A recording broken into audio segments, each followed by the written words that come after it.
Buenas tardes a todos y gracias por su asistencia. Me voy a referir a la experiencia que tuvimos hace algunos años atrás en el desarrollo de un proyecto muy interesante. Fue uno de los proyectos más bonitos que me ha tocado participar en términos del trabajo en Cordillera. Lo realizamos junto a mi colega Magnomeri a cargo de toda la ingeniería estructural. Yo estaba a cargo del proyecto de desarrollo con la empresa Bechtel y con la gente de Coel, con BCP. Voy a partir comentando rápidamente lo que son las etapas por las cuales nosotros normalmente afrontamos este tipo de proyectos para que ustedes después vayan viendo cómo fue el desarrollo del proyecto. Cuando uno va a afrontar un desafío de prefabricar una estructura que trae un cliente que tiene las ganas de lograr alguna ventaja, lo primero que uno tiene que hacer es sentarse con él y comenzar a analizar todas las posibilidades de la prefabricación en ese proyecto. Entonces ahí lo que hacemos nosotros normalmente es sentarnos y empezar a analizar, bueno, vamos a prefabricar las losas, las vigas, los pilares, estas son nuestras posibilidades, y nace un proyecto de una primera factibilidad. Cuando ya desarrollamos una parte de cómo se va a solucionar el puzzle de la estructura en sí, pasamos a analizar si ese puzzle de estructura es transportable y montable. Muy importante en el tema del prefabricado. O sea, independiente de todo lo que podamos diseñar y tener en mente de lo que puede ser solucionado en base a la norma, posteriormente todo esto tiene que ser revisable. Viene el estudio de logística.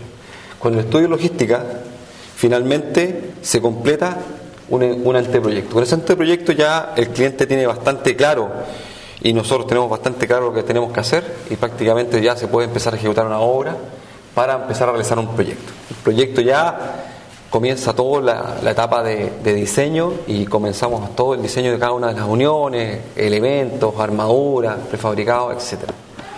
Posteriormente la fabricación, transporte y montaje para concluir el diseño. Partamos con el estudio de factibilidad. En este caso el cliente es minera andina, tiene una mina que está a prácticamente 3.500 metros de altura, se accede por el sector de Camino a Portillo, sector Porrerillo, y por un valle transversal de norte a sur, que es el que vemos acá, y este es el sector del Camino a Portillo y ya se accede por todos estos caminos. Es una nave. Ellos tenían que construir una subestación en la fase 1 de su proyecto de expansión, y esto es una subestación eléctrica que tenía que alimentar todo un sector de talleres en la parte superior de la mina. Una vez que encontramos el lugar, llegamos a la zona del sitio con el cliente, empezamos a analizar el camino. El camino, por supuesto, camino minero. Uno comienza a analizar qué es lo que son curvas, pendientes, singularidades. ¿Por qué? Porque todo esto tiene que ser todo un input para poder llegar a alcanzar el diseño que vamos a ver más adelante. Aquí nos encontramos en este minuto con varias cosas que tenemos que analizar con el cliente, por ejemplo, infraestructura existente. Al momento de analizar la estructura, comenzamos a ver los pesos de las piezas. Claro, cuando uno empieza a analizar un proyecto de prefabricación, la idea es prefabricar la máxima cantidad de piezas posible y con la máxima cantidad de peso, porque la cantidad de unidades va a definir la cantidad de maniobra. Entre menos fragmentemos el proyecto, mucho más rápido de montaje va a ser. Una fabricación mucho más eficiente, mucho más metros cúbicos, por lo tanto vamos a tener una mejor eficiencia y vamos a tener un mejor rendimiento. Por lo tanto, si uno quiere llevar piezas mucho más pesadas, va a estar limitado por la infraestructura o va a estar limitado por la maquinaria que uno va a utilizar en la maniobra. Por lo tanto, el primer punto que nos encontramos era un puente existente que estaba en muy malas condiciones y que obviamente el cliente estaba mejorando para poder hacer todo el paso de camiones en la zona. Tuvimos que evaluar ese puente en términos de la pieza que íbamos a pasar y la cantidad de ejes que íbamos a pasar por sobre ese. Segundo punto, curvas con pendiente. Aquí, claro, cuando el problema de esto quizás no es tanto los HP del camión, sino que es que cuando queremos transportar alguna pieza de gran longitud, nos vamos a encontrar una dificultad mecánica de dos puntos de conexión, con un camión arrastrando la parte superior y una tractora en la parte inferior. Entonces, son cosas a analizar súper importantes en términos de la factibilidad de lo que vamos a ofrecer a un cliente, porque obviamente no podemos hacer un diseño estructural que sea totalmente consistente si realmente cuando tengamos que hacer el montaje nos vamos a encontrar con una limitación de equipo que vaya a ser infactible el proyecto. En este caso analizamos el tipo de curva que nos encontramos. Esa era la curva más crítica en este caso, que es una curva con salida en pendiente, y en ese caso establecimos y diseñamos el tipo de equipo y la cantidad de potencia que requería para poder transportar el peso que nosotros definimos como el peso de diseño. En este caso, en este proyecto, llegamos a un peso de diseño máximo de 78 toneladas, que fue un pilar de 1,20 m por 1,20 m de 23 metros de altura. Pasemos a la ingeniería. Aquí ya se empiezan a ver diferencias con respecto a lo que se puede hacer una estructura in situ. Cantidad de personal y tiempo. Por supuesto, la cantidad de tiempo que nosotros nos tomamos, fue consistente con los plazos de revisión que se dieron junto con el cliente para poder llegar a incorporar, primero como tecnología nueva, ellos estaban recién incorporando este tipo de tecnología, y segundo, para poder llegar a completar un diseño que era bastante complejo para la aplicación que se hizo. ¿Qué es lo que era este diseño? Era un edificio de 23 metros de altura, aproximadamente la parte más alta. Tenía un desnivel, tenía un primer subterráneo en la parte inferior, y aquí iba alojado un transformador muy especial, y aquí algunas maquinarias especiales. Aquí una sala de mantenimiento, y el tema especial es que aquí venía todo el cerro. Esto continuaba aquí para el tema de la avalancha con esta pendiente. Esto recibía una sobrecarga de avalancha, una sobrecarga de nieve además, y finalmente aquí está todo el camino. Hay una parte que contempla en el diseño la realización de un muro. Todo este sector de aquí de los pilares se realizó con un corte transversal, le voy a mostrar, con fundación tipo cáliz. Todos los pilares se encontraron tipo cáliz, pero en la parte de la recepción del equipo, que es este sector de acá, se colocaron unos muros de 30 centímetros de espesor y hasta 35 centímetros de espesor, producto que en este sector teníamos que cumplir una deformación más allá de la norma 2369. Todo el edificio en particular se diseñó bajo la norma 2369, ya estaba en aplicación, con conexiones con pilares en voladizo, pero este sector en particular tuvimos que hacer una verificación especial para una deformación que era 2/3 de la norma actual 2369. Por lo tanto, aquí se tuvo que restringir bastante las deformaciones a este nivel de piso. Este es un corte transversal. Aquí ya no vemos la pendiente, sino que son los 4 niveles. Todos son losas pretensadas. Se ocuparon losas alveolares huecas y vigas tipo doble T. No se aprecia mucho, pero aquí se ven las vigas doble T ocupadas para recibir las cargas. Las cargas superiores eran alrededor de 1.500 kilómetros cuadrados, que era todo lo que es el diseño de avalancha, e interiormente estamos hablando de 1.000 y 1.800 kilómetros cuadrados. Esta es una planta. Aquí se ve la disposición de las losas.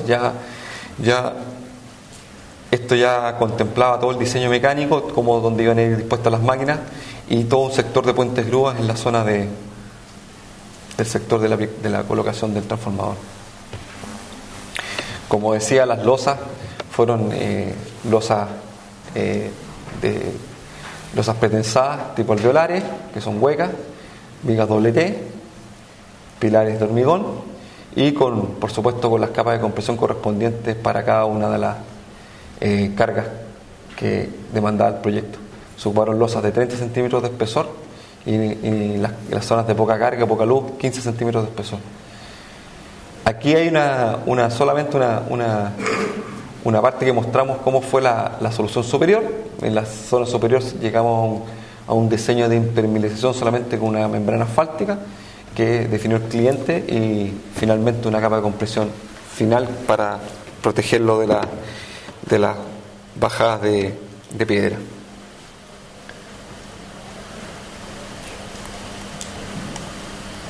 Aquí ya se ve un poco los conceptos. Vemos la placa alveolar apoyada sobre la viga. Esta es la armadura saliente de las vigas que conecta con la capa de compresión que va sobre las losas alveolares. Este es un detalle típico que se ocupa mucho en cualquier tipo de edificación. Se ocupó el diseño típico. Esta es la conexión que se ocupó fuera del sector de los muros, que es una conexión de viga con dos ductos troncocónicos invertidos que van traspasando la viga, que va con armadura confinada que ya presentó Magno, y sobre unos pivotes de acero, que es en el fondo que son barras del 36 milímetros, que permiten el trabajo de la viga y a la vez protegen del trabajo en corte de ese elemento. Aquí hay una sección en los puntos intermedios con las ménsulas de apoyo bajo este mismo concepto. Este edificio, en la parte exterior del edificio, para proteger el transformador, les comenté que en una parte tenía muros in situ que estaban conectados a la estructura prefabricada para restringir las deformaciones, pero en la parte superior no era necesario hacer los muros in situ. 23 metros de altura era muy complicado hacer estos muros, pero se ocuparon muros prefabricados aislados. Este es el tipo de modelo, un modelo plano, 20 centímetros de espesor, con un núcleo de 10 centímetros de poliestireno expandido en el interior, en la parte inferior liso y liso interior, y con 4 fijaciones adosados a los pilares. Este solamente es un panel de fachada, no es un panel estructural, pero cumple las funciones térmicas y de cierre correspondientes. Aquí se ve la conexión del muro in situ al diafragma con las losas prefabricadas, una conexión sencilla con barras pasantes, ya sea de abajo hacia arriba, y después desde la capa de compresión hacia arriba para la siguiente etapa. Aquí se ve un poquito el detalle de la conexión de lo que fue el pilar hacia el muro con armadura saliente y algunas ménsulas. Un detalle: este pilar, de 1,20 metros por 1,20 m, por logística no daba en peso. Tuvimos que hacer un ahuecamiento especial en el pilar, justamente para poder reducir su peso, porque si no nos sobrepasábamos de las 80 toneladas, que era lo que daba el camino correspondiente para poder llegar al acceso. Por supuesto, tuvimos que colocar toda la armadura interior y exterior para poder lograr la resistencia y cumplir con los requerimientos del proyecto. Esto lo voy a pasar muy rápido. El cliente nos pidió poder evaluar una cosa muy interesante, que fue analizar cuánto era la sobreresistencia. Como proyecto nuevo para Codelco, ellos tenían dudas respecto al prefabricado, como cualquier cliente que puede tener una duda respecto a la calidad de lo que está comprando. Entonces nos pidió poder hacer un análisis inelástico de la estructura, poder decir, bueno, cuánto yo estoy diseñando respecto a la resistencia real de mi estructura y cuánto respecto a la norma. Hicimos esta serie de análisis y llegamos finalmente a un modelo. Ese modelo lo evaluamos, hicimos varios tipos de interacciones, probamos curvas de interacción plásticas en la base de las columnas, etcétera, las validamos y finalmente llegamos a resultados. Me tuve que saltar todo esto porque esto es larguísimo, pero fíjense que los índices de desempeño respecto a las deformaciones de norma y respecto a las deformaciones últimas siempre llegaron que la resistencia era final y las deformaciones capaces de la estructura eran casi el doble de lo cual estábamos diseñando. El cliente me dijo en un momento que yo le estaba engañando, porque en realidad la estructura tenía un muro.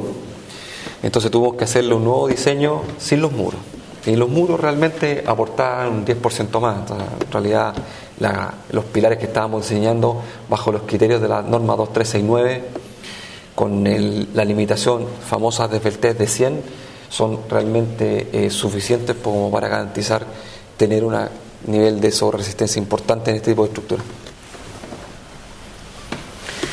Pasamos a la logística, a lo que les comentaba. Este era el pilar. Tuvimos que transportarlo 23 metros de longitud se transporta con una tractora delantera, donde se apoya el camión en una rótula que está apoyada sobre el camión. Esta rótula está apuntada a la parte del pilar, y en la parte trasera ya se coloca la tornamesa o dolly, que en este caso tenía que ser direccional para poder lograr las curvas que estábamos demandando. Aquí es parte del procedimiento que entregamos para efectos de manipulación, cómo se manipula, se iba a manipular el pilar en particular y cómo iba a ser su forma de acopio para llegar antes del montaje.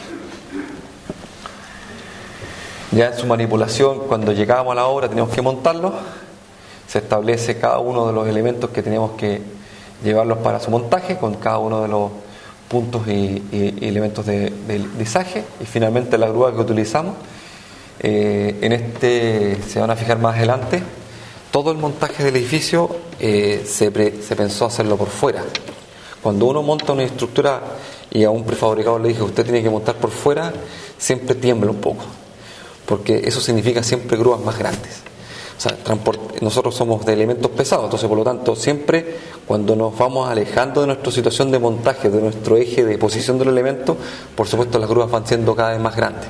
En este caso para cumplir con el montaje del pilar de 78 toneladas desde fuera del edificio, alcanzamos radios de hasta 18 o 20 metros, con lo cual tuvimos que ocupar grúas de 400 toneladas para poder montarlo. Y este fue parte del procedimiento de montaje, cuando fuimos estableciendo cada una de las etapas hasta que llegamos al radio de montaje y finalmente la posición del pilar. Ese es el inicio de las obras. Si se fijan, ahí está el camino. Esta es la primera bocamina que tiene la andina, y este es el cerro que yo les comentaba que tiene peligro de avalancha. Toda esta zona queda cerrada desde finales de mayo en adelante por temas de avalancha, y se empezó a comenzar a hacer el subterráneo del edificio. Aquí ya se hay una vista desde este contenedor hacia abajo, y como podía ser esperable, pero bueno, en todo proyecto puede pasar, apareció un tubo que nadie tenía contemplado, ni en la minera, ni en la ingeniería, en ningún lado. No, apareció un tubo que quedó al medio de las fundaciones, nadie sabía qué hacer con él. Finalmente van a ver más adelante que quedó ahí. La verdad es que son cosas que pasan en la minería. El subterráneo acá se hizo un emplantillado general y después se hizo una gran losa. Como las fundaciones, por supuesto, dentro de estos diseños son bastante importantes, realmente se optó por una losa continua con algunos de los cálices. Aquí ya se ve la losa continua, se ven los tubos ahí tranquilamente entre medio de las fundaciones, y ya empezaron a aparecer sobre la losa, empezaron a aparecer los cálices. Aquí están los cálices de cada uno de los pilares. Aquí va el pilar de 1,20 m, aquí van pilares de 60 centímetros, etcétera, etcétera, y aquí va a otro nivel. Ya esta fue la revisión que nosotros realizamos previa a iniciar el montaje, y vamos a la fabricación. La fabricación, por supuesto, en minería, esta es una de las grandes ventajas de la prefabricación. Uno está haciendo una obra in situ limitada a 3.000 metros de altura, esta obra está a 2.800 metros de altura, y la prefabricación se hace en una fábrica. Está todo el personal allá, 80 personas que están ahí trabajando, pero se hace en 500 metros de altura, con condiciones y accesibilidad, con cemento, hormigón, acero, todo en unos costos razonables, y por supuesto bajo condiciones controladas, bajo puentes grúas, cosas que no hay en la obra, con personal trabajando cómodamente, temperaturas normales y por supuesto la cantidad de oxígeno para poder tener un rendimiento razonable. Esta es la fábrica, por supuesto, imagínense, esto es muy distinto a estar trabajando arriba, los rendimientos son mucho más altos, por eso la prefabricación, estamos hablando de 1,5 meses para todo este edificio. Bajo condiciones techadas, con moldes calefaccionados, con vapor, etcétera. Ese tipo de infraestructura, por supuesto, difiere mucho y cambia absolutamente los rendimientos que lo que puedes tener. Cualquier fallo de calidad se detecta aquí, no se detecta arriba. Súper importante. Cualquier fallo de calidad, cualquier tipo de nido o falla estadística del hormigón queda en fábrica, no pasa a la obra. Vamos al montaje. tema súper importante, 10 personas, solamente 10 personas. Nosotros normalmente montamos obras con 4 personas, 5 personas a lo mucho. Vamos a tomar un poquito más de tiempo. Aquí en este caso en minería, por supuesto hay un nivel de exigencia mayor respecto a cada uno de los cargos, tuvimos que tener un poquito más de supervisión, así que tuvimos 10 personas trabajando en el PIC, supervisor, gente que está administrando, gente que está a cargo de las máquinas, etcétera, operadores, todos diferenciados. Grúa de 400 toneladas que fue a montar los pilares grandes, y después la grúa de 90 toneladas para montar todo el resto de la estructura, un elevador, y en un plazo de 2,5 meses. Aquí comenzamos el montaje. Aquí ya montamos algunos pilares gordos, después vienen los pilares delgados. Este es un pilar 60 por 60 que parece realmente un fideo, son 20 y tantos metros de altura.